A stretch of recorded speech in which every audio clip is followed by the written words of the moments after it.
자, 측정을 보도록 하겠습니다. 네, 흥미진진하죠. 네, 이 수학의 세계는 정말 여러분 너무 재밌습니다. 초등학교 수학 다 배우는 거예요.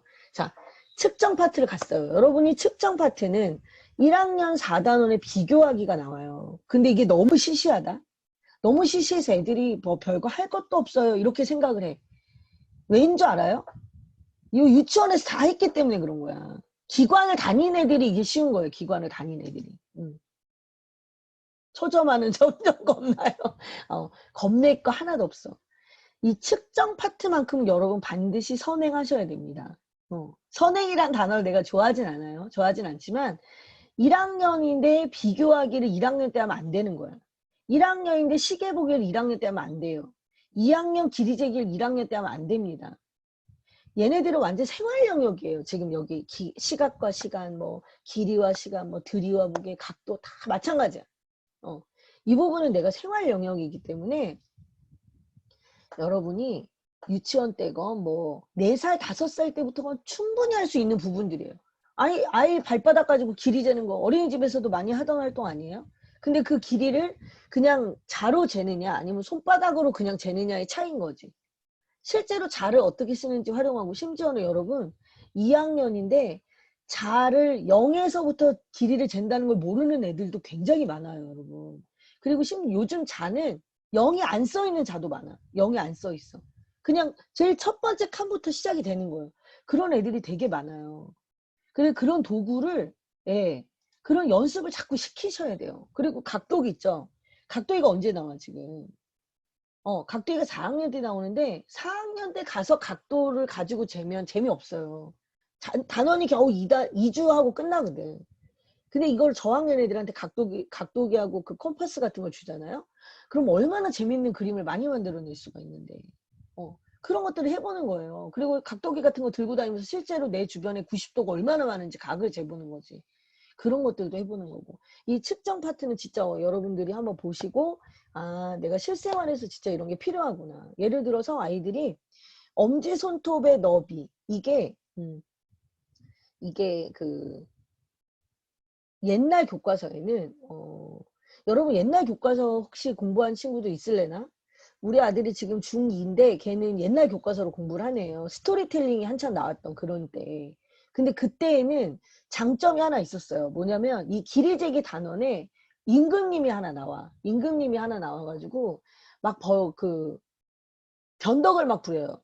내 옷을 지어라. 그러면서 이제 재봉사를 둘을 채용을 해. 그 재봉사 둘이 막 그 사람 옷을 재는데 옷이 다 길이가 안 맞아. 알고 봤더니 재봉사가 다 자기 팔로 길이를 잰 거야. 각자 팔로. 뭐 그런 이야기가 나오는데 그때 그 모델이 됐던 임금님이 사실은 헨리 8세입니다. 실존 인물이에요. 이 길이 재기하고 이 헨리 8세는 진짜 뗄래야 뗄 수 없는 인물인데 이런 이야기를 우리는 하나도 모르잖아요. 교과서 할 때 이런 얘기 해줄 수 없거든요. 그런데 어린 시절에 이보다 더 어릴 때 그와 관련된 이야기 책들이 있어. 동화책들이. 그런 동화책들 같은 걸 읽으면서 아이하고 얘기를 해보는 거하고 안 해보는 거 완전히 다르죠.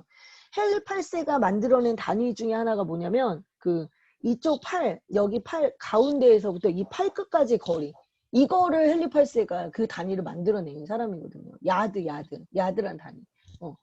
그런 것들이 굉장히 많이 남아있어요. 역사 속에. 미국은 오히려 그런 옛날의 역사 속에 남아있던 단위를 굉장히 많이 씁니다. 걔네는 피트, 뭐 인치 이런 단위들을 다 쓰고 있는데 우리나라는 옛날의 역사 속에 있는 단위들을 쓰지 않죠. 돼, 말 이런 것도 안 쓰잖아요. 그죠? 다 버리고 서양의 단위를 우리는 취했단 말이에요. 그래서 우리는 미터, 밀리미터, 센티미터 이것만 생각을 하는데 사실 길이 재기 안에는 내 몸과 과거에 있었던 단위들 왜 한 돈, 두 돈 뭐 이런 것도 다 단위거든요. 이런 것들을 이 수업 시간에 이걸 배울 수가 없어. 그거를 생활 속에서 하시는 그런 것들이 필요하다. 그래서 측정 파트만큼은 제가 선행을 하시라 이렇게 말씀드리고 싶어요. 그 다음에 이제 확률 통계가 있죠. 자, 확률 통계 단원에 이제 자료와 가능성이라고 얘기를 하는데 여러분이 이 확률 통계 단원은 정말 어려운 단원이에요. 원래 되게 어려운 단원이고 실제로 그 수학 교과서를 집필을 하신다거나 아니면 수학에 관한 문제집을 집필하실 때 선생님들이 제일 힘들어하는 단원이 바로 이 확률과 통계 단원입니다. 그만큼 그 정리하기가 어려운 단원이에요. 여기를 제대로 할 줄 알면 아, 그 선생님 정말 능력 있어 라고 수학하시는 선생님들을 인정할 정도로. 그런데 그렇게 어렵다 보니까 초등학교 과정에서 할 수 있는 게 없어요, 사실은. 이해를 못 하는데 뭐. 여러분 예를 들어 주사위를 던져서 주사위를 두 개를 던져. 전혀 종류가 다른 주사위를 두 개를 던져서 모두 가지수가 36가지가 나온다. 이런 얘기 애들하고 하기 어려워요. 그 정도 뇌 수준이 안 돼. 그래서 여기 오히려 초등학교 친구들은 자료와 가능성을 우습게 봅니다. 아, 표 그래프 그거 아무것도 아니지. 이렇게 생각합니다. 애들은.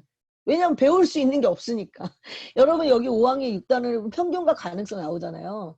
가능성이 한쪽이야, 한쪽. 한바다. 여기서 뭘 배우겠어요. 그냥 전혀 일어날 수 없다, 0. 항상 일어난다, 1. 그 다음에 그 뭐라 그러지? 거의 일어날 가능성이 희박하다, 그럼 4분의 1.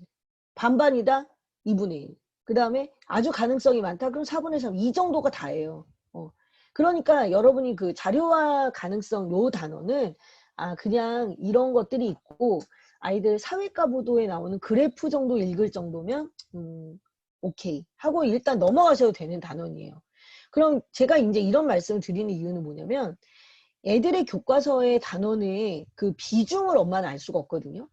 그런데 어떤 때는 우리 애가 되게 잘하는 것 같다가 어떤 때는 우리 애가 되게 못하는 것 같다가 그 가늠을 할 수가 없을 때 어디에다 초점을 맞추시면 되냐면 우리 애가 수와 연산과 도형 파트를 못한다 그럼 되게 심각하게 생각하셔야 돼요. 아, 그러면 이 부분은 내가 뭔 일이 있어도 보충을 해서라도 얘를 해결해 줘야겠다 이렇게 생각하셔야 되고, 만약에 우리 애가 이 다른 애들은 다 표와 그래프가 쉽다는데 우리 애가 이게 그래프가 잘 안 돼. 그러면 걔는 분류 활동이나 이런 게 잘 안 되는 거거든요. 근데 이거는 나이를 먹으면서 해결이 될 수 있는 부분이에요. 그러니까 확률 통계가 잘 안 되면 일단 접고 그냥 하시면 되는 거죠. 나중을 기약할 수가 있으니까. 근데 우리 애가 측정이 잘 안 되네. 걔는 뭐가 부족한 거야? 생활 속에서의 경험이 부족한 거죠. 그러니까 문제집을 많이 풀 일이 아니라 생활에서 내가 걔를 가지고 계속 길이를 재개하고 무게를 재개하고 실제로 걔랑 돌아다니면서 한 걸음의 거리를 확인하고 이런 것들이 필요한 거지. 그러니까 뭘 못하느냐에 따라서 다른 거야. 그럼 선생님 규칙성은요? 제가 이제 규칙성을 얘기하려고 합니다. 이 규칙성은 여러분 약간 확률 통계처럼 고학년으로 가면 갈수록 빛이 나는 부분이에요. 얘는. 그런데 어떻게 생각하셔야 되냐면 수의 어떤 특징 중에 하나가 수를 세는 단어, 그러니까 메저링 하는 게 있어요. 메저링. 그 다음 또 하나가 뭐냐면 패턴을 보는 겁니다. 패턴을. 이 패턴을 찾는 것이 수의 가장 큰 특징 중에 하나예요.